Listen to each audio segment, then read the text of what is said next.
Network News.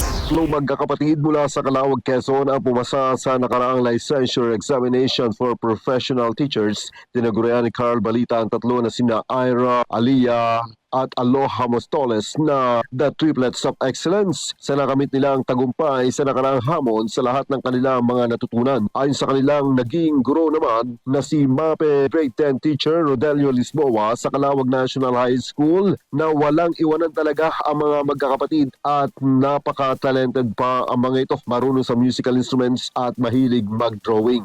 Para naman kay former principal ng Calauag National High School na si Mr. Bernardo Altamira ay magaling, may talent, masipag at matyaga sa pag-aaral. Ang tatlo ay galing umano sa simpleng pamilya. Sa ngayon ay hindi pa napag-uusapan sa group chat nila ang selebrasyon para sa triplets. Samantalang ipinagmamalaki naman ng buong Southern Luzon State University Lukban ang pagiging top 4 performing school sa buong bansa sa pagkakapasa ng nasa 355 na kumuha ng LEPT nitong nakaraan. Sa elementary level ay nag-top 3 si Michelle Velasco, top 5 naman si Ayla Marie Prialde ng SLSU Chaong Campus, habang top 6 si Jana Marie Agarin, top 8 si Maria Cecilia Chocson at J. Russell Cueto ay nasa top 9 sa secondary level. Proud ang lahat ng Quezonians sa mga bagong professional teachers. Kasama mo sa Aramen Calabarzon and 106.3 IFM Lucena Idol, Edgar Dumaceda, Tatak Aramen. RMN Network News.